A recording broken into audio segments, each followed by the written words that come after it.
eliminated myself. Sorry about that. Hello, welcome to another edition of Davey's American Racing. Coming to you live from Fallon, Nevada. It's been a busy, hectic day. I was supposed to be on the road to Lindsay, California to go visit my sister down there. My other sister was supposed to be down there today. She can't leave until tomorrow, but I had some things I had to take care of this morning. By the time I was about ready to leave, 10:30, 11, it would have taken me about 4 or 5 hours to get down there, and then I would have to set up all this equipment just to have a special guest come on. So I decided to stay home and not make the late trip, but I'll leave early in the morning because I wanted to make sure we get Lyle Hopper on from West Coast Pro Stocks. We tried to get him on last week, but we're having difficulties, and I'm still having some difficulties. We're not sure with StreamYard or Facebook. We're working on that right now. If you are going to tune in, you may not pick me up on my Davey's American Racing, but I'm sure you're going to be able to pick me up on my other page, my Davey Munoz Davey Boy Racing page. That should be coming in. I tested it out early. Let me see if I'm on there yet. Not on there yet, but I should be. Okay. Let's get back to things over here. Yeah, I wanted to bring Lyle Hopper. He's back in Florida visiting with family back there. So we had to work a certain date out while he was back there. We tried to get Lyle on about 2 weeks ago. And still with problems than last week, with bigger problems with this. But now we got it all settled out. We got him in the waiting room. You can't see him, but I can see him right now. I'll wait for some people to come on. Usually I got some people coming in real quick, but we'll give it a few more minutes. Going to be making the trip to California, like I said, tomorrow. 2 reasons. Well, to visit my sister. I haven't seen her for a couple of years, and my brother-in-law, Frank. Friday, I'll be leaving Lindsay probably about 11 o'clock in the morning there to head towards Madera Speedway. I'll be announcing the big 51st annual racing they got back there this weekend. I'll be announcing on the grandstand side. It'll be live. It'll be I can't even talk. But anyhow, I'll be going to Madera Speedway for Saturday for the big race there. And then in 2 weeks, well, maybe a little bit more than 2 weeks, October the 19th, I'll be going back for a $10,000 late model race back there. I'll be announcing it on the grandstand side. So it's made a couple of trips to California within 2 or 3 weeks of each other. So it'll be good to know. Last week I was in Elk Hill, Nevada. I got to finish off the 2-day Gold Rush program they had up there. I was announcing on Saturday. I couldn't announce Friday because I already preset a date to DJ up in Cold Spring Station. But it's about an hour east of here. They had their monthly fish fry up there, and oh my God, the food is so good there. So is the fish. But I DJ'd it, and plus it was my birthday, so that's the way to celebrate. They had a birthday cake for me and everything, and I haven't had a birthday cake in I don't know how many years. I almost started crying. The other reason I almost started crying, some of the people know. Their kids came up and sang happy birthday to me with the birthday cake. So that kind of got to me, but it was kind of neat.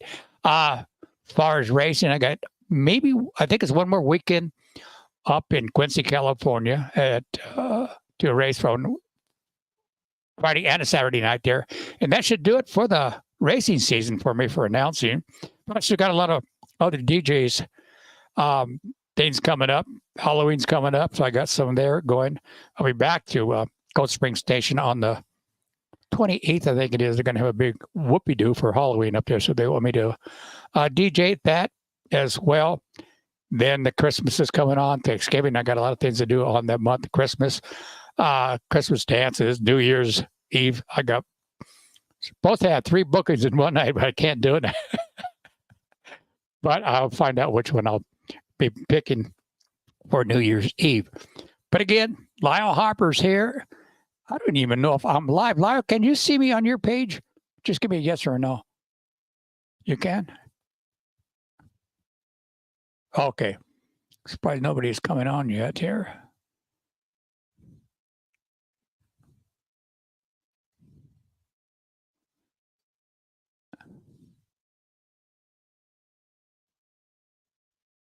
Checking a couple of things here. But again, I got to get with them on this.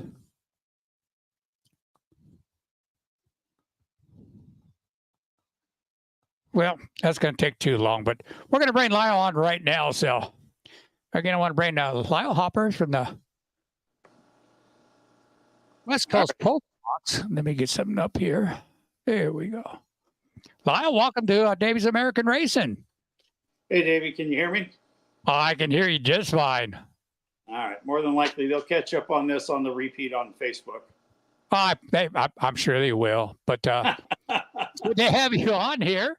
I know you're back there in Florida. You're very busy with your family visiting back there, but I do appreciate you coming on. And we've been trying this for 2 weeks.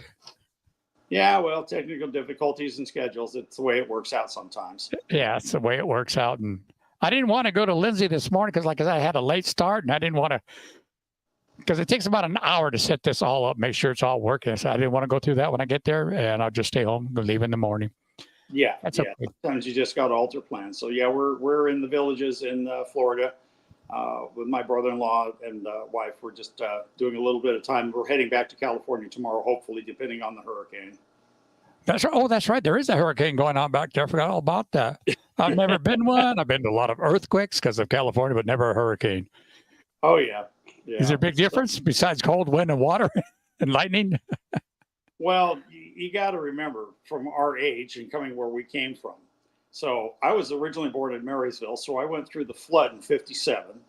Then we had the Loma Parade earthquake in San Jose. And then I moved to Paradise and went through the campfire. So basically, disasters just follow me wherever I go. I don't think I'd want to be with you like 24 hours a day. Well, you and I are still alive, and we survived Overfeld High School, so we're good. Yeah, we're still good. I'm 74 now, and you're only like 35, 40 years old now. Oh, thank you. Thank you very much. I love you cutting my age in half.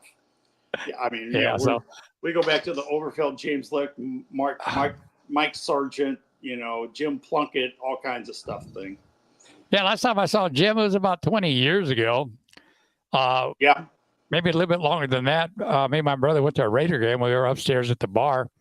And Jim and I forgot who else was sitting there. And I walked up. He looked at me. He goes, Davey? I go, yeah, it is.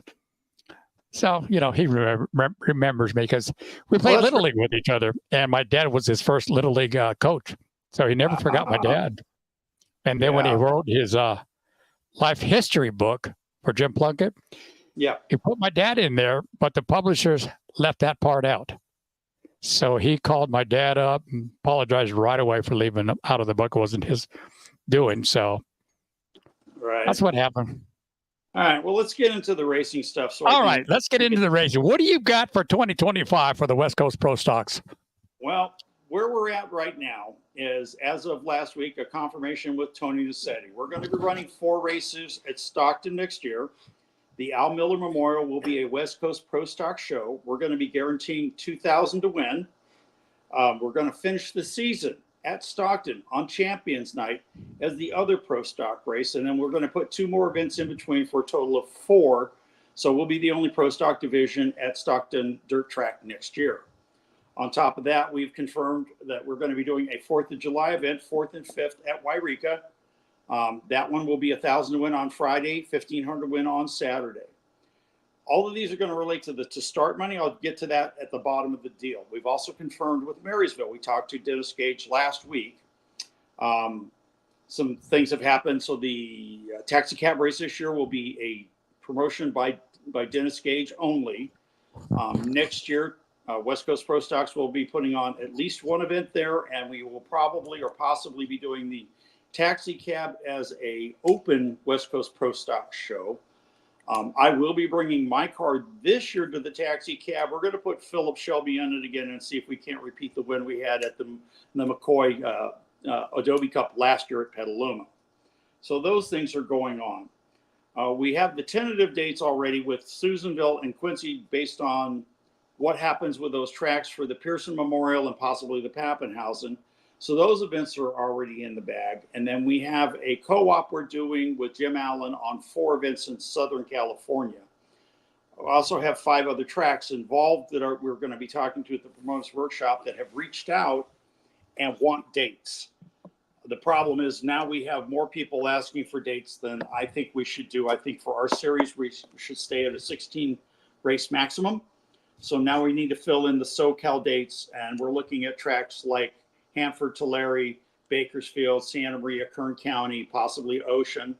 And then we still have not talked about what's going to happen with the Petaluma Antioch situation there, if we're going to do something with that or not. Now, our follow-up to that is we were started to do something with Winnemucca this year, and we just ran out of runway. They didn't get back to me in time for us to put on a Winnemucca date. I would like to put one on there next year. They're amiable from the last time we had a conversation 3 weeks ago. Unfortunately, the problem that's come up with that is that it was going to be in conjunction with something at Fernley. My latest information from Fernley is there will be no circle track racing next year at all at Fernley. So that's a track I would really love to get into for our series. I think it's a good venue for our guys. It's a fun track to race on. It's someplace that helps promote the series in a wider deal. So we have 7 firm dates, 9 tentative dates, and we have 10 tracks total looking for dates. So I'm 99.9% sure we're going to have 16 shows. I will limit it to that. Going back to the Miller Memorial and the 4th of July in Wairika, what we're doing is we're going to be running a tow program, a tow money program. So if you run with us on a regular basis, you will sign up if you're going to come to an event, and we will see how many people we have, and we have a sponsor for tow money, and we'll divide that tow money up. So the race we put on at Quincy this year, the only person that pre-signed up was Chris Smith. So he received $200 guaranteed when he came in the gate. We gave it to him at the pit board meeting, and that's the intent for next year. So everybody that's on the program will be eligible for that. So, and then Chris happened to win the race, which paid $1,200 to win. So he walked away with $1,400 for the night. The intent is anybody that's got to tow more than 4 hours, we're going to put a list together for every event. We'll take the pool of money we have on the tow fund. We'll divide that amongst those guys. If it's not big enough, then we'll augment it through Winning Attitude Motorsports in order to make sure that everybody gets a certain amount. So that if we're paying $150 to win, you're going to get at least $200, maybe $250 or $300 to start, based on car count and based on if you're a regular. We're going to ask that you participate in 50% of the races in order to be eligible for that funding. So like first race, okay, we're just going to do what we do. I think the first race will be the Stockton Miller, but I've got a lot of promoters to talk to. So we may end up starting a race earlier than that, and we'll work that out as it comes available. After that, if you work with us for 50% of the races that we produce and promote during our point season, you will be eligible for the fund. Then all you got to do is pre-sign up, let me know you're coming to the track, and we'll have your money waiting for you when you come through the gate. That's the way we're going to do it. So everybody's guaranteed money versus a guaranteed start fund. That was a great idea that Rick Workman brought to us last year under our other series that we were working for, and it really worked well. But in conjunction with a lot of other people and other promoters I've talked to, and as you know, I've been doing this for over 50 years, I think the tow fund is the better deal for everybody involved. Actually, yesterday while I was in Florida, I had a meeting with the management at New Surma Speedway here in Florida, which most of you guys may know because they televise a lot of races on MAV TV and on streaming service. And they were very kind. They gave me a lot of information. We're going to be doing some sponsor cooperation at PRI this year with some of the companies that they're entangled with, and they want to get us involved with them for West Coast promotions. But they like the idea of the tow money program. They do the same thing on some of their touring divisions that are non-NASCAR, because New Surma is a NASCAR track. They run the East Coast Modifieds, they run their late model program, and they also bring in their Menard series as well. And from time to time, they've had the Craftsman truck. So we're going to do a tow money program. So based on car count, we'll either be 100, 150 to start. But if you've had to tow over 4 hours, you're going to get guaranteed money. So if you break in the heat race, you're not going home empty-handed. 50, 100, $200, depending on car count and whether you pre-signed and you've been involved with the series from start to finish. Doesn't mean you have to make every race. We're only asking for 50% of available shows, which means we'll have to prorate the first 5 races to get to a point where people are fully vested so they're eligible. So we'll work with people on that. So we have Bill Hall, Shasta Towing is involved in this. Richard Race Jr., the brace muffler and welding is involved in this. We've actually had some support, and Bill will be one of our officials for next year. Him and Richard Race have been working on a safety car. We have a quad that's now set up with safety equipment, fire extinguishers, sawzalls, things like that. That's going to travel with the series. Seeing what happened to Chico 2 years ago, we've decided we need our own safety crew trained properly for every track we go to. So we're going to be bringing that to the series this coming season. From there, like I said, we've got to go to the promoters workshop and solidify the last 6 or 7 shows, but I've got more interest than I have dates available. I will be meeting with Nassetti next week on that portion of it. I've already confirmed via email with Wairika, so we're good to go there. And we'll see what happens on those supposedly firm dates, but Quincy and Susanville have a lot going on. Jeff is giving us those dates. We'll see if we can confirm those, and we'll make those a big deal. I'm going to definitely carry on the Pearson Memorial one way or another, and now we have Marysville is in the mix already. So there's going to be a full season next year. It's going to be 1,000 win minimum for every show. Based on car count, should be 150 to start. If we get to 12 or 14 car, we may have to do 100, but if you're towing for more than 4 hours, you're going to get additional funding. So it won't be a problem while we build car count. This is a building year. So it's going to take a little bit of effort on everybody's part. It's going to be the guys recognizing that this is an entertainment business. We need to entertain the fans and get an audience to follow us, and we need to make the track successful, not just ourselves. And so far, the group that's been working with me behind the scenes, they're 110% on board. So I think within a 2-year period, we ought to be back above where we were when this all transpired and we had to make a change. So it's looking pretty good. But, time will tell. Nothing's guaranteed. But we do have a guaranteed 9 races. We have a tentative 9 races. So next year's looking pretty good. I'm now going to be working on SoCal events in conjunction with the promoters down there that I've already had direct contact with, and a few that I'm getting contact with through a secondary promoter that wants us to run with their series. So that's all looking pretty good. Rule-wise, that's why I wanted to put this as an open question and answer. So if you guys are out there right now while we're live, if you've got questions, you can either text me or instant message me or Davey. If you got questions about rules or anything that we've already talked about, go ahead and put it in now. I will not be back to California until Monday. This hurricane is messing things up. And then next Friday, I'll be flying out to Arkansas over the weekend for a funeral. So I'm going to have a small window during the week in order to take questions. So if you're on air now or you're watching, please let us know what you got, and I'll see if I can answer it right at this moment. I'll put up a phone number. If they want to call it in, they can call it in right there at that phone number as well. Perfect. So we'll see what happens. My guess is that this will all start happening after you and I've signed off. I think so. That's the way it works. Last year we had a large number of people waiting to get into the audience, and because of the technical difficulties, that didn't work. Some people are probably not okay. Are they really going to come on this week? So, because a lot of people know that I'm out of state. Yeah, I'm going to interrupt you for a second. Sure. Those that aren't tuning in, you're going to see his photo freeze and some of the voice is freezing as well. He's in a hurricane back there in Florida right now, so we do apologize for that. All right, go ahead, Lyle. Well, that's really about it. I mean, a quick overview of the rules. We're going to run basically the rules that have been run for the pro stocks in general. The things that are going to be slightly different, we're not going to do a deck height rule. Basically, we're going to ask you to adhere to the IMCA super late model body configuration, but instead of going by their exact inches and measurements, just the general layout. If somebody has got too big of a spoiler or too slanted of a roof or too wedge of a nose, we'll work with that individual. We'll give them a race or two to correct it.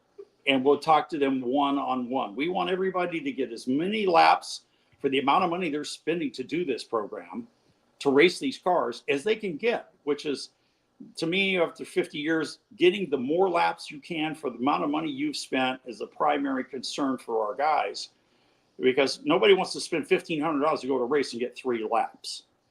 No. So we're working on that. On the other hand, you show up with a dry sump, all aluminum motor, you're not going on the track.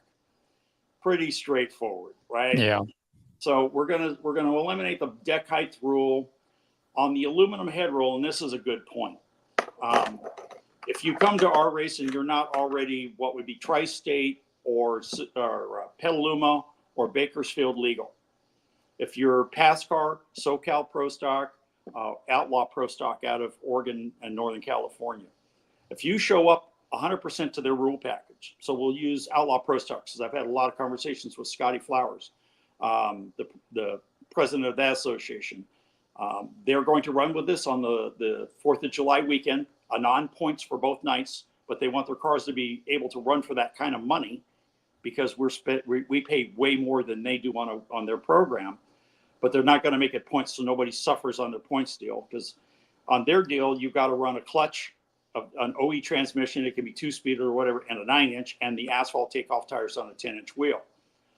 You run like that, you can run the aluminum heads under their rule with the 50-pound add-on weight in the front.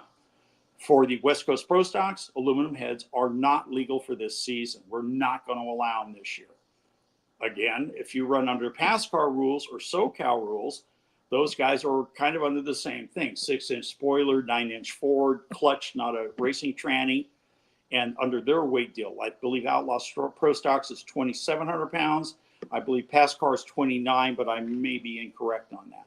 But if you show up under their tires, which is an 8-inch tire, under their 100% rules, you can run with us under their weight rule, and you're legal. We'll let you run. We want everybody to race. Our tire rule, just like the deck height rule doesn't exist, and we're going to go to a very simple rule.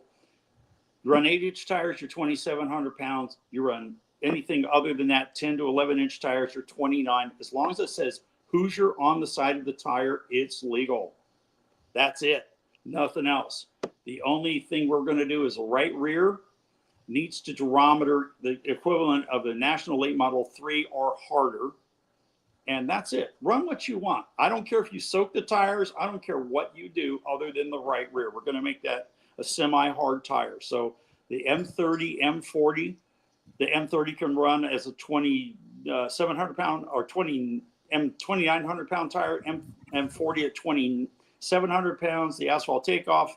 The other associations are doing 2,700 pounds. Everybody else is 29. We'll be at 29 for the 11-inch National Late Model tire. So essentially, it's a stock front clip, steering box deal, 19 inches fore and after the spring bucket, steel motor, all that's the same. We don't want to change the rules for the next 5 years. I want to stay consistent. The guys that are involved on the behind the scenes, Bill Hall, Richard Race, guys like that, Gene Gwen, we've all agreed 5 years. Let's only make safety changes for 5 years. We may have to tweak the tire rule a little bit, but in talking with Robert from Hoosier Tire 2 weeks ago, they are 100% on board for sponsoring us for the 2025 season, and they're going to do more than they did for us in 2023 as far as sponsorship. So they're on board 110%, along with PEM quick changes, along with Pyrotech fire suits and safety equipment. That's all going to be in part of the point championship. Just like last year, Travis White won the quick change, a $2,600 quick change. Richard Brace got a $750 fire suit. Chris Smith got, I think they got a $500 set of pit lights. But we're going to try and make sure that we have cash as well at the end of the season, as well as these prizes for the point fund. So that's kind of the program in a nutshell. We're kind of just taking what we have been a part of for the last 3 years and improve it a little bit, we believe, and go forward and see if we can't get it back up to where it was in 1 to 2 seasons and then move on from there. The concept here is not a true super stock and not a true late model, somewhere in the middle that's affordable. You can build a $25,000 car or you can build a $70,000 car and still win. And we proved that at Bakersfield last year with Flippo and my $25,000 car, and the folks from Bakersfield with that brand new, beautiful car, but it was perfectly legal and they got beat, So I think the formula works pretty well, and in consultation with the Smith family, the multiple families that we've talked to that race in this series, we're all kind of in agreement that that formula on the tires makes sense. So just, if it says Hoosier, we'll find a weight category for you. We're basically not going to play around with durometer other than the right rear, and that's it. And we're not looking for 50 or 55, because the National Late Model tire is a 42 to 46. As long as you're there, you're at 29.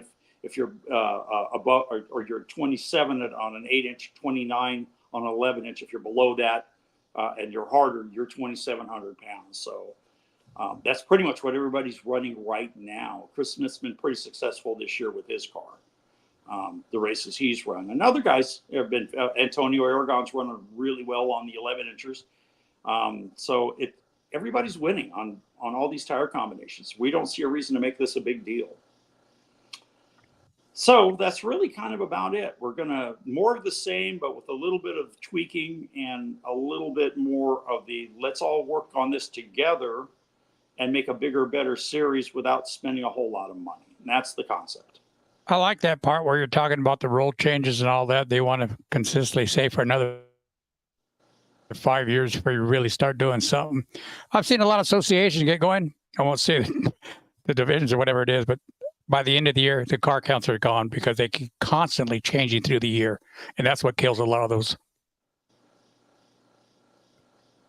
But like I said, I like that idea of that 5 years down the road before you start even making some kind of a changes or something. Right, right. I mean, really, honestly, the only change we might be looking at in the near future would be the aluminum cylinder head for the West Coast Pro Stock combination because of the lack of availability of the Dart head. And I had a meeting with Anthony, the owner of Dart, last year. We're going to do it again this year at PRI and see what that looks like. But World Products is basically building a decent 220cc head. So I don't see a reason that really pull the aluminums in. I mean, personally, I have sets for my car.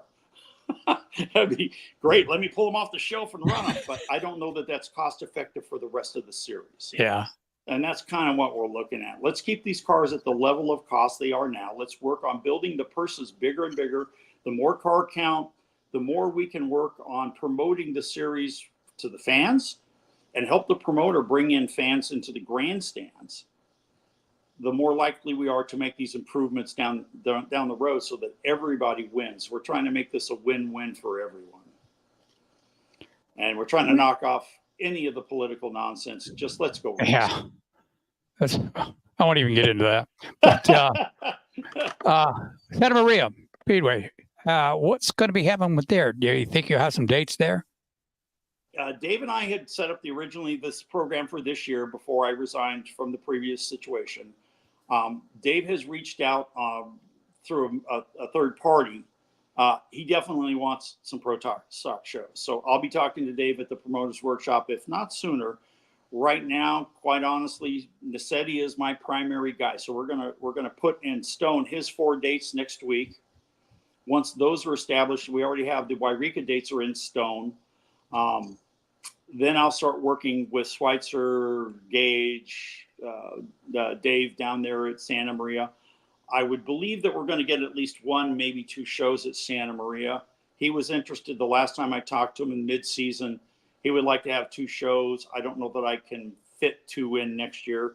Some of our guys, that's kind of a tow problem coming out of Northern California or Nevada. But again, that's what the tow program is for, so that you get some money up front so that you know that you're not going to go there and spend $1,500 and come home with 0. That's the whole reason for that program to be instituted in this new deal. It'd be nice to get a date or 2 there at Tulare, even though they run a very, very limited schedule for every year down there. So hopefully you can get 1 or 2 dates down there as well. Well, actually, we're working with NARC to be the second series for them on one of the NARC shows. That'd be good. We're not going to get in with High Limit. We're not going to get in with Woo because it's just not cost effective for anybody. But NARC is willing to work with us on those programs. And so we're going to be meeting with Jim Allen here in the near future and seeing what we can do there before we get to the Promoters Workshop in November. But he's already stated he would like to do something with us multiple times. He thinks our cars and his cars work out well. And he's well aware that I'm starting up a whole new program to try and build this on the West Coast into a full-blown series that everybody can be proud of, everybody can participate in, and have some fun. The fun has kind of gone out of it this year for a lot of guys. We need to get that. I see that all the time. Yeah, I we need to started get in that. 1970 in this business. And some days you could have fun at the track, and it just gets way too out of hand sometimes. But your series there, the 2 times that I've seen, believe it was, I can't remember, but anyhow, Yeah, all the drivers that you got there, they're all talking with each other. They're helping each other. They're all driving from quite a distance as well. yeah. We've had some really good following. We're just trying to get this thing off the ground for this year.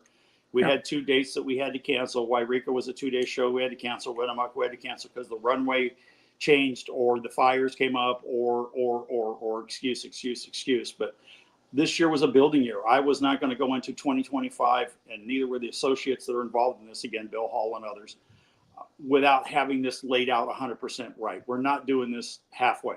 That's not the way this is going to work. For those people that have known me for the last 50 years, they know that's not how we do business. So we're going to go into next year fully ready and hopefully have a good deal, but getting the fun back in this and having respect for drivers, Yeah. The joke running around with a big group, part of the group, is that I would black flag my mother if she drove into a guy's door way too hard. Yeah, I would. We're not putting up with nonsense. That's just not the way this is going to go. It's a contact sport, but if you drive in and use a guy up and put 8 wheels, turns better than 4. This is not NASCAR where we're racing for $1 million. We're not doing that. No. I mean, my car finished second the last outing with Randy Miller behind the wheel at Petaluma, and the damage was 3 times the amount of money that I had to pay to fix the car in parts, right? And we finished second running, and we were fast enough to possibly win that race. So that doesn't work. We need to calm things down. We need to drive within our limits, and we're going to try and find the officiating staff. And we really could use, I'm looking for a full-time race director that we can work into this position so that I can go play with my own race car instead of running the series. Have fun instead of going home with a lot of headaches. Yeah, well, that's okay. I don't mind doing this when we have the support of people that have been calling me and talking to me for the last 8-9 months that want this to go forward. So we've got a lot of support, and if that's the way this is going to go, we'll make this happen. And we hope to build it into something, pretty nice and pretty something to be proud of.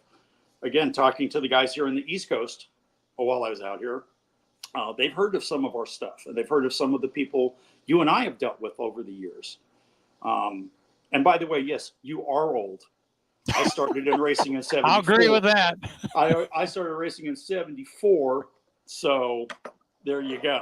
You're 4 years into racing before I was. Of course, I was in the grandstands at San Jose from 61 on until I was old enough and my dad forged my ID so I could get a pit pass and get in the back gate.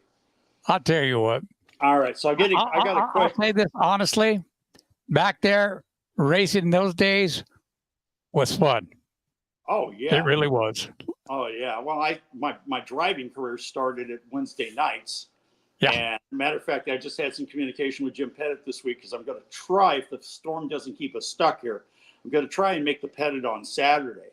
But I was informed that Dave Bird's coming to go hang out at the Pettit on Saturday. So Dave and I are going to go have some fun because, Dave and I started back there at the same old time. I got one question that just came in about shocks. I'm not exactly sure what the question is. The rule for shocks is exactly what it is now. Steel shocks. That's it, right? No external canisters, steel shocks. They can be rebuildable. They can be revolvable, but we're not going into aluminum threaded bodied shocks. That's a late model deal, and that's part of what differentiates us as a super stock, pro stock, limited late model versus a full late model. Those are shocks that like Slaney would be using on his series, which are true late models with a restricted motor as a limited. So we're not going to do that. We're not going to do coilover shocks. We're staying with the 5-inch spring program, and they have to be steel. They can be rebuildable. They can be revolvable.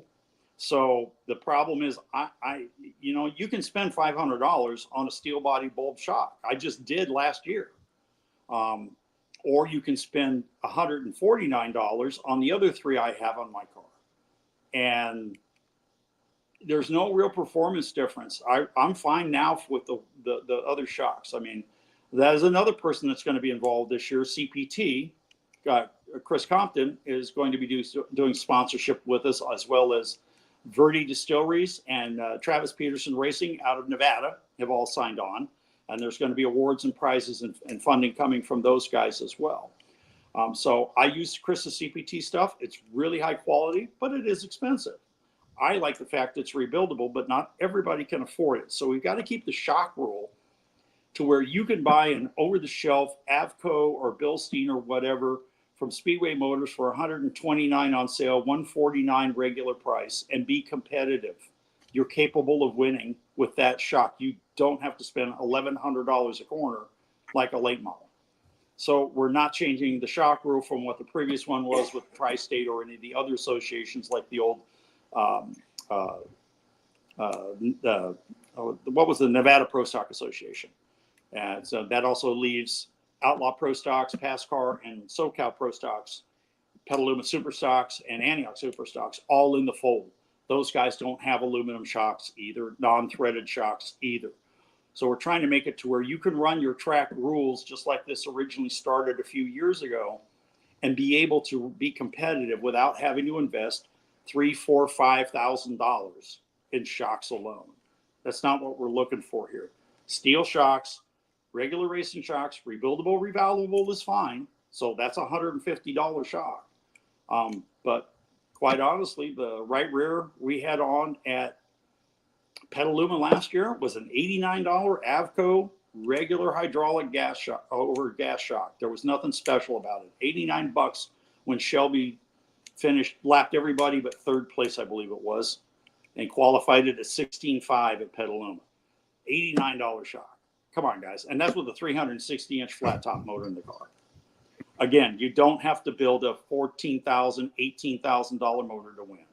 The way I see it sometimes, I could actually see it on the track. Me, I'd say about 75% is the driver. What's underneath him, get it ready and just go. But I think it's the driver makes those cars go even faster, regardless of what you got.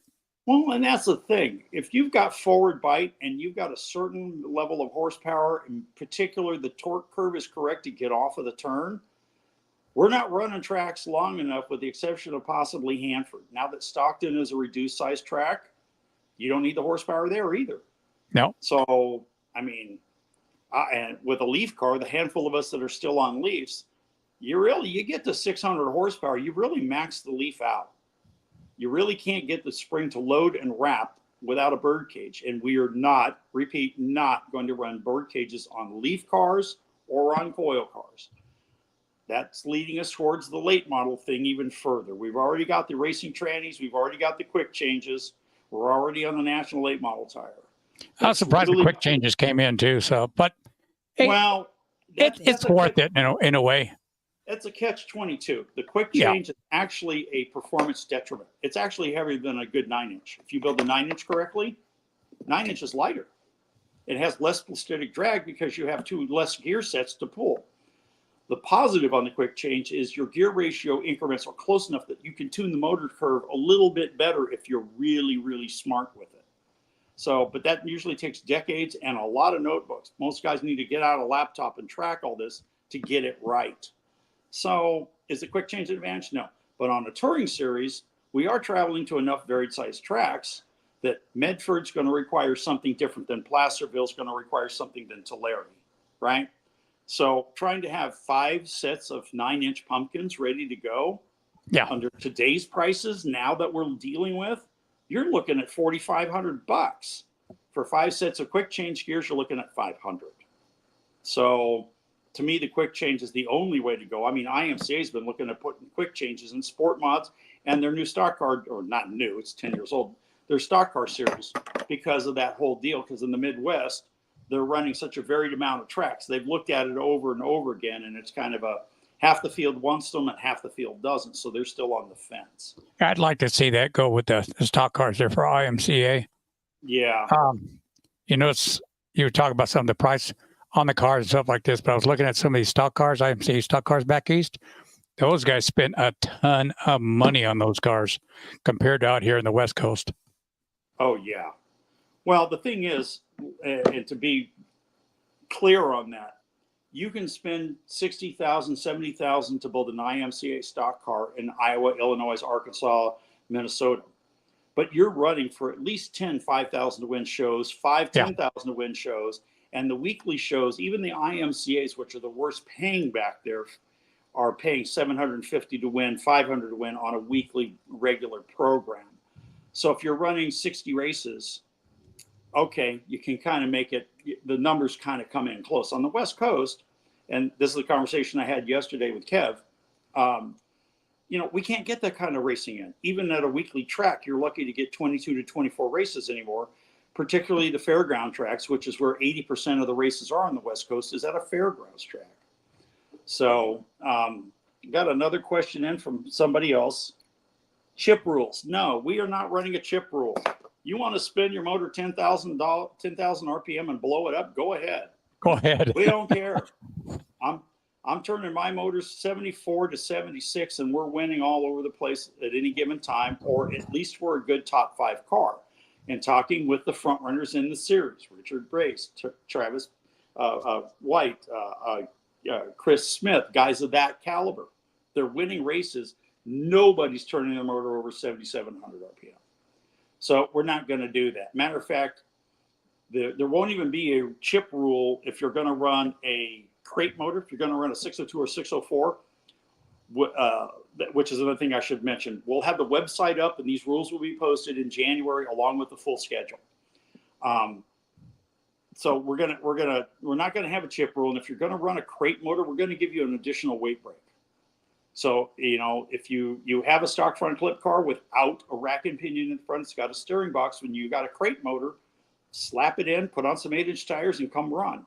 You'll probably be competitive. A couple of guys have. Ira Compton, up until recently, in his car with 27 different drivers, on which I do the same thing. So you never know who's going to be in my car. He's been pretty fast on the G60s. Now, he's recently gone to the 10-inch asphalt takeoff tires. But under the new rules, he's going to have to make a choice. Either he's going to have to pull the racing tranny out, put a clutch and regular tranny in, or he's going to have to add weight on 10-inch asphalts. But here's the thing. When people come up with these things, we'll try to accommodate them, again, to get them into the series and make it work. There are some red lines: aluminum blocks, rack and pinions, bird cages. No, you're not going to run. Anything else, we'll work with you. We'll work on weight penalties or other ways of making it competitive so that you don't run off and hide, and you're as competitive as your car and your driving ability will allow you to be. Again, we want everybody to race. We want everybody to get as many laps for the amount of money they're spending as is possible. So, and still put on a good show for the fans and start building a fan base that will follow us from track to track to track, just like the Cars Tour or the SRL or other venues like that, like NARC or SCCT. They have a following. We started to build one up. Unfortunately, the things transpired this year that it's fallen apart. We're going to try and build that back. So, we wish everybody else's series the best of luck. We're going to try and coordinate with Petaluma and Bakersfield on their weekly stuff as often as possible. But frankly, I've got so much support in what we're doing. I'm going to put out my schedule and they can kind of work around us. I'll do the best I can to accommodate them if possible. But Nassetti and I talked about this last week, and we think this is the best way to go. Okay, real quick. Any races left this year? No. I've decided we don't have enough runway to promote anything else this year. That's why we're going to be working this week with Nassetti. The following week, when I get back from Arkansas, I'm going to be working with Jim Allen. We'll probably have most of that set up, and I'll be retouching base with the other promoters in SoCal to try and work that program out with them before I even get to the promoters workshop, so that hopefully when I'm there, I'll only have a couple of things to do. That's really about it. My goal does not have to go to the workshop, but I can just go to PRI and go from there. Let's see. Okay. Our one of our sponsors is the Verde Distilleries out of the Reno, Nevada area. And sure enough, Travis Peterson wants to know if we're going to be able to drink whiskey in the pits. Yeah, after the say hi to Travis for me. Say hi. Yeah. He could probably hear. Hey, Travis, how you doing, buddy? Yeah, you can drink whiskey at the end of the night after you've given a fifth to the champion or the winner, and the last checkered flag is fall. Pour me a glass, and I'll be right over. Yep. If I'm ever with you guys, I'll bring a Coke. There you go. You bring the Coke. Travis will provide the whiskey. I'll make sure we all drive home. No, just Coke for me, please. There you go. All right. Well, yeah, we both have. Well, I think that's about all you got to cover, unless you got something else. No, I'm not seeing any further questions coming in. I don't see you did. Like I said, I suspect what's going to happen is this is all going to follow up on Facebook afterwards. Yeah, I think so, because I've been looking and looking and looking. I don't know what's been going on, so I got to really download, either take it off, re-download it, and re-put it back on, lose everybody else, but I'll just request everybody's friendship again on there to get them on these programs here and stuff like that. But either January, after the promoters workshop here in Reno, or closer to the race season, we're going to have you back on. Okay. Yeah. I should be available in February with complete information and firm dates. When will the first race actually happen? Or do you got that set yet? It isn't actually in stone yet, but we're looking at the Memorial Day weekend at Stockton, the Al Miller Memorial with Tony. That's going to be, we're working with Tony and Randy Miller. We're going to do $2,000 to win for that with travel. Money available for that race, even though it's probably going to be the first race. I'll work with series regulars from the past. And so we'll do that. We're also working on the sport mods, A mods, and hobby stocks like last year. So Randy, I, and Tony are working on getting it IMCA sanctioned again. Good. And we're going to do it on Saturday this year. And we're building that. If we can get the car count to improve a certain amount from last year on the inaugural to this year, then the following year, it will be a 2-day show. But we are going to be offering $2,000 to win and a minimum $150 to start for the Pro Stocks. I believe it's going to be similar for the A mods and possibly more for the sport mods, because Randy is still supporting the sport mods more than anybody else. But those details are to be worked out. But I believe Memorial Weekend will be our first West Coast Pro Stock show.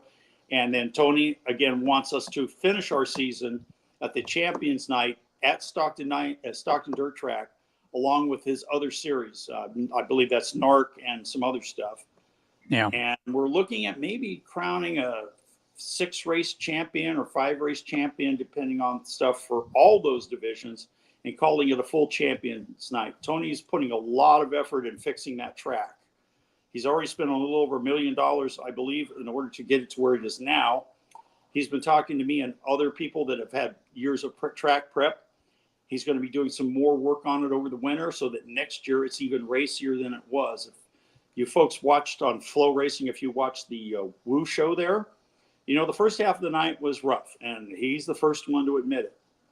But then he had Pageant and him got together. They went out, bladed the track, fixed it, and from then on, they actually had an excellent event. All the crashing, flipping, and all that went away. They had a lot of side-by-side, and there were 2 grooves.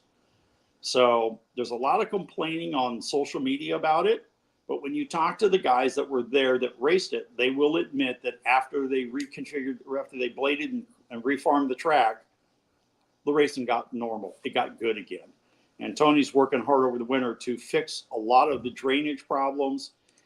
He's constrained. There's some sunken caissons that the fair will not let him remove. So it's creating issues, and we have some ideas on how to maybe fix that. But he's looking to make the track a little racier, a lot smoother, maybe a little more banking. And that would lead to a really good track for our cars as well as the sprint cars that are going to be timing in there. But we should start the season at Stockton. We should end the season at Stockton. So that's if I remember right, it was either Tulare or Stockton had that kind of a hole going into turn 1. Yeah, Stockton. Stockton. Tulare has its own. But if you want to look back at the old days, Chowchilla used to have that hole exiting 2 on the bottom. But that's the only way I could ever go fast. The only time I had decent finishes at Chowchilla in the late models was sucking the left rear in that hole and going. So, we all got to race on the same track. Yeah. So, yeah, that's for sure. But But we if will start the I'm season. not doing anything on opening weekend in Stockton, I want to go down there. I'll make the trip down there. Unless some other track really makes an offer or demands it, we'll probably start the season Memorial Weekend at Stockton with the Al Miller Memorial. Pro stocks, A mods, sport mods, hobby stocks for sure. There may be additions to that. And honestly, Randy and I and Tony have already started gathering sponsorship funding. We're trying to make it even bigger than this first one this past year.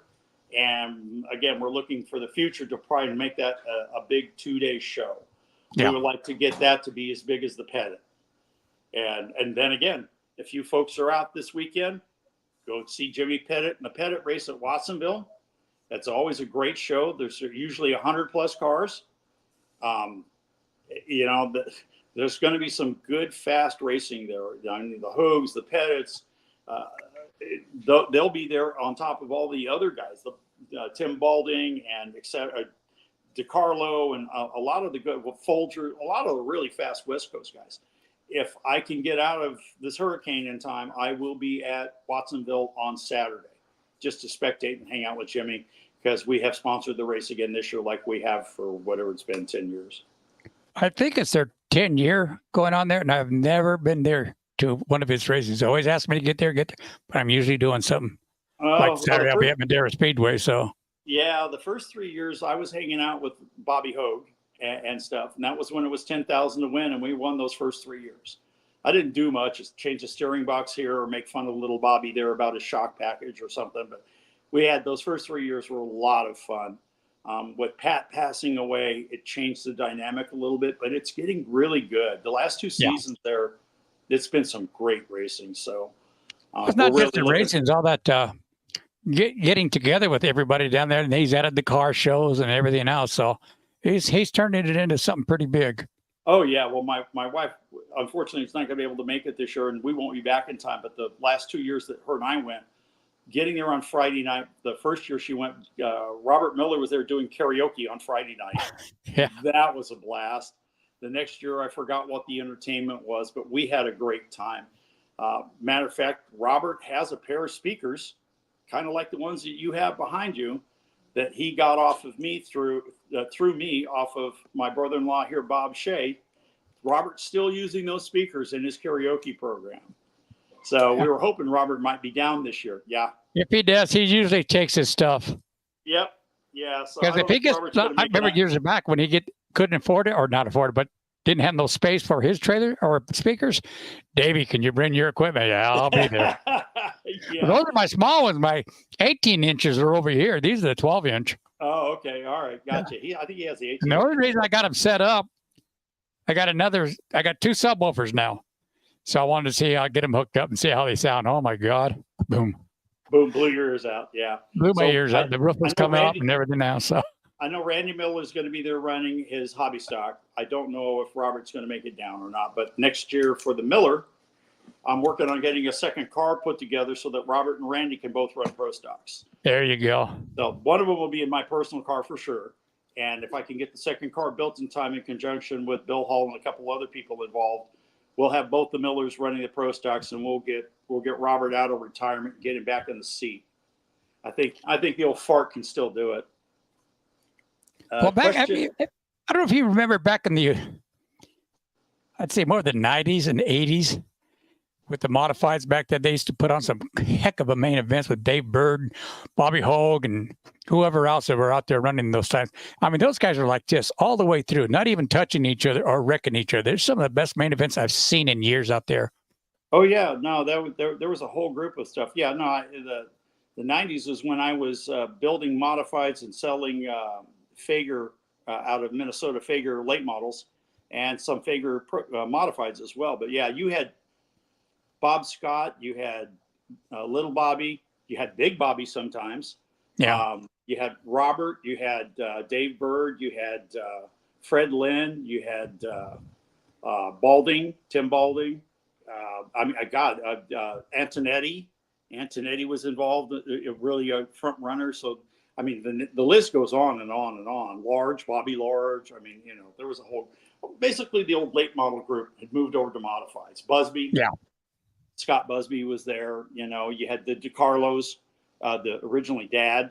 So there was a huge amount of deals. And that's kind of what we're trying to do. We're trying to get 10 to 15 touring cars to be augmented by the local tracks, Petaluma, Nevada, and SoCal, and then the Outlaws, and get a 20 to 25 car series going for every race, and just have some fun and have the top 5 or 10 guys all capable of winning. Well, I know we got one guy here in Fallon. He's all pumped up about this, Robbie. Who? On the 42. Oh, yeah. He wants to go racing again. Yeah, well, we'll give him a place to race. Question about Elko, Nevada. Any chance of that? No. That's a long tow, buddy. At this point, not so much. I've been talked to about doing a Lovelock deal. Winnemucca was going to be a stretch. Lovelock, I really haven't had direct. Fallon, nothing from anybody over there. And then Fernley, as you and I have privately talked about, just kind of blew up. So if you do run Elko, I would suggest maybe a Friday night program in Winnemucca and Saturday night in Elko. I don't know. That's probably how we would have to do it, as a 2-day combo, and I would have to work the sponsorship in order to make the funding available, because those tracks really can't afford our cars per se. Yeah. But if they can meet me halfway on the pricing, then I can dig up the rest of the sponsorship and make it a viable deal. I know Elko and Winnemucca would love to have that series there. Yeah, well, we're still building. We got to prove ourselves in 2025. We've got to have the car count. We've got to have the officiating, and we got to build some enthusiasm. So if things progress, then great. Then, we can do more things the following season. But who texted you that from Elko, if you want to say? It's a second party that's at. Who the hell is it? Don't worry about it then. I got so many. Let's know, maybe Chico. Yes, Chico is a possibility. There's a situation with that I have had some talks with Brad Sweet and Troy from there about. I'm going to be talking to Brad at the Promoters Workshop again because he was interested. That would be a non-points deal, but I don't know that that's very viable. There is a possibility we might team up with NARC and run Chico. There is even a possibility that Copeland and those guys might look us at and say, you know what? Why don't we put you on Wednesday night on the Wednesday night on the Gold Cup or something like that? And because this year they didn't have a second series and they were done at 9:15. Yeah. If we run 2 heat races in a main event, you're looking at 33 minutes, because we're also going to present to the promoters. We're a minute a lap. So if we're running 20 laps, 20 minutes. If we're running 10 laps, 10 minutes. So we go over that, we're yellow checkering the race and getting off the track. That's why I say we're not putting up with a whole lot of crash and burn nonsense. We're going to try and control this as best we can. I mean, we want the guys to race, and there will be contact. It's racing. But intentional harpooning, driving without paying attention to something further than the end of your hood, we're not going to accept that. We will penalize people over and over again until we either get their attention or we have to ask them to leave the series. So we're not doing that. This year has been really bad for the Pro Stock division on the West Coast. Again, my own car at a regular weekly show. Got $200 for second. Decent enough money for a weekly show at Petaluma. I had $400 worth of damage. Really? Come on, guys. And none of it was necessary. Some of it was incidental contact. Okay, you live with that. Some of it was just stupid. And that's just guys driving over their heads. And as you and I have watched since the 60s, I mean, you and I can remember the old San Jose Speedway. Bender wouldn't put up with that crap for very long. Nope. No. Barkey, no way. He'd call you into the office at the end of the night and tell you don't come back for 2 weeks. I was personally there for one of those. Yeah, Barkey's probably one of a lot of people didn't like it, but I wouldn't say he's one of the best promoters I have seen in many, many years. Yeah. Well, and I'll go back to the 70s, 80s, Ed Sands years when Ed and I were together. We constantly had run-ins with Roy Large. Yeah. And for a long time, we thought it was some sort of personal vendetta deal. After that split up, when Ed went his way, I went mine. And then I started getting involved with promoting races with George Stites and then with Rick Farron. I got to know a little bit better. It had nothing to do with that. He was just a hard-nosed guy. But then you started looking at what was happening in the 90s and 2000s, and guys were getting away with murder.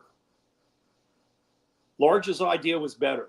Treat everybody like they're wrong first and then work it out from there, but treat everybody the same. So we're not going to go from everybody is the instigator. We're going to go from everybody needs to be accountable for what they do. But we're also not going to put up with the nonsense. I mean, you're driving 30 feet past the apex of a turn and harpoon a guy, you're going to be lucky to only be set back 2 spots. Next end of the deal is you're going to be DQ'd. Next end of the deal is we're going to fine you. And if you don't pay the fine, you just won't race with us, period. You know, we're not going to put up with a whole lot of this. I mean, some stuff's going to slip by the cracks. But again, we are looking for some help, some qualified, experienced help that is willing to put up with getting yelled at by 30% of the field every Saturday night. Because if you're the chief steward or the race director, you're going to get yelled at. That's just the name of the game. I've done it myself. I threatened Mr. Ford at Santa Maria one year with bodily harm and that I would never be back. 3 races later, it was another one of the Freedom Series deals, and it paid like $4,000 to win. And Big Bobby and I went back there and won it. That's just, racers will be racers. So Yeah, we understand that. We intend to give a little leeway for non-definable, but we're not going to put up with regular contact on a regular basis from the same guys over and over again. We're not going to put up with jumping the starts. We're not going to put up with guys trying to push the rules further and further for their own advantage. We're just not going to put up with that. And that's nobody does that. Nobody does that. You know that. Look, the rules when they come out are going to be about 4 pages long. It's mostly safety stuff. So if you can find a way to make me upset with you trying to push the rules, you've done a real good job. And there used to be my picture with a circle and a red X for it in the NASCAR trailer because, oh gee whiz, I pushed the rules more than once. Yeah. So I've been yelled at in that trailer more than once after the fact. Yeah, you just want to race on ESPN and the roof is too low. And it's like, yeah, okay, sorry guys. You didn't catch it before. I know, because I used to get a lot of that when the last time I was in charge of something like that was at Petaluma, popped about 3 or 4 years when I was working from all the way up from the 90s to 98. All right, it's yours. You're the man. I'm the top man. You're the second man. Let me tell you about that, man. Arguing over small trivia stuff. Yeah. Well, and one thing that George Stites taught me, the worst or hardest division to deal with is the hobby stocks. Yep. Years ago, I would agree with you. They're running probably for trophies. Today. They're running for trophies and pride. Yeah. So if they feel they're being cheated on or they've been slide or dirty driven, they are going to be the absolute most vocal. They're going to be in your face. So this is not the best sales pitch to bring somebody on that might help us with race director program. But if you've been involved in racing long enough to take on the program, you already understand this is just part of how it goes. Yeah. So, but we're looking for more help. Bill can't do it by himself. I can't be everywhere every time. At Quincy, we had that. I was up and down the grandstands 27 times. I'm getting too old for that crap. Me I too. did the best I could to get up there.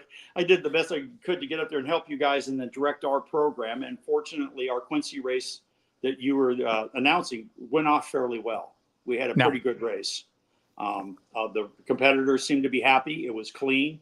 There was a lot of good racing up front, and you had the same principals that are normally up there: Chris Smith, Antonio Aragon, and Travis White dueling it out. Unfortunately, in my car was fairly competitive in the trophy dash, but I got so busy running up and down the grandstands trying to conduct the race and help the track do that portion and live up to my obligations. I sabotaged poor Billy Pearson. He hadn't been in a car in years, and we had a flat after the dash, and the tire had a slow leak. And when we discovered it, we had to throw tires on at the last second, and we thought we had the stagger correct. And then when we checked it, it was wrong. We flopped the tires, and it turned out we made it worse. So when I got the car home and put it on the scales, that car was 3% less crossweight than it should have been. So I had to call him up and apologize. You probably could have run that race if I hadn't done that to you, but I was busy, and my first priority is to make the show go, make the series go, and make everybody have a happy, fun time as best as possible. And then if my car is there and wins, great. But I'm going to use my car as a promotional vehicle and run multiple drivers through it like I've been doing for the last 3 seasons. So that's really about it.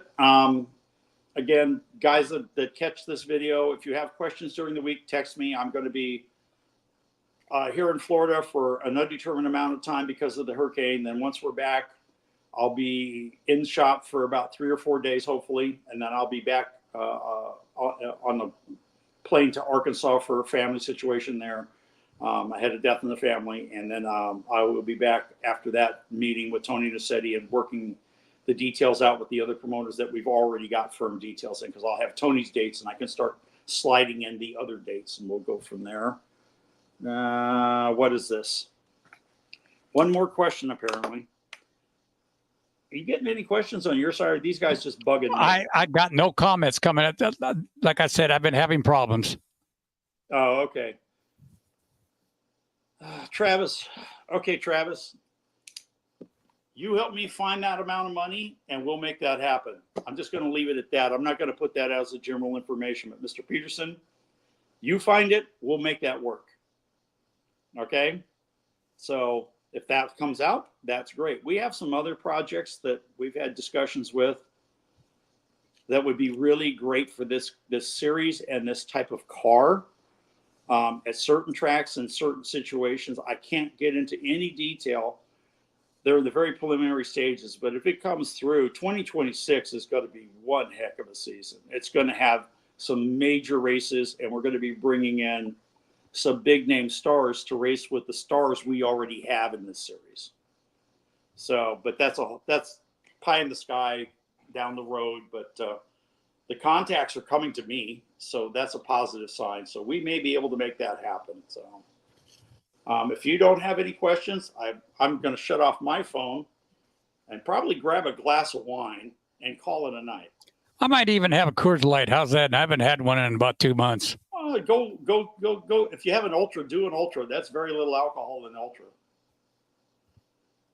Yeah, I once in a while I'll drink that stuff right there. It's got a good taste to it. You need to take care of your health as best as possible. Mike. You saying I'm getting old? Well, Mike Sargent's recuperating, so he's making both of us look healthy. Yeah. So best wishes out to Mike if he catches this broadcast. I know brother Mark will be at Madeira on Saturday. Hope Mike makes a trip out there. It'd be nice to see him too, him and Joanne. Yeah, absolutely. Well, if Mark's there, just slap him in the back of the head and tell him Lyle says hi.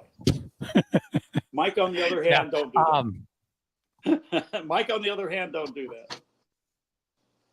No, forgot his name. We've known him since 1972. Oh, God. Art McCarthy will be there.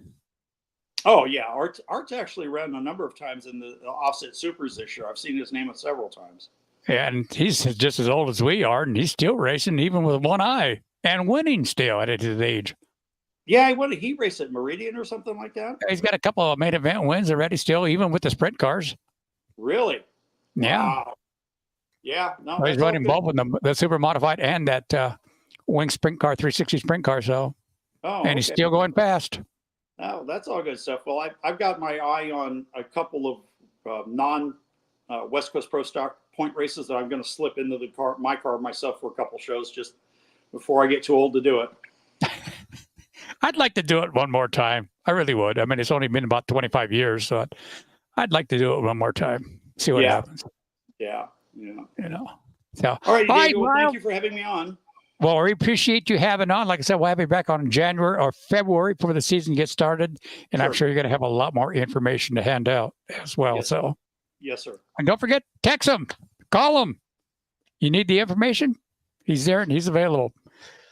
Okay, right now I want to thank everybody that tuned in here tonight for Davey's American Racing. Again, we had Lyle Hopper on here from the West Coast Pro Stocks. We thank him for coming on.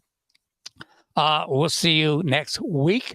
at 6 p.m. right here on Davey's American Racing.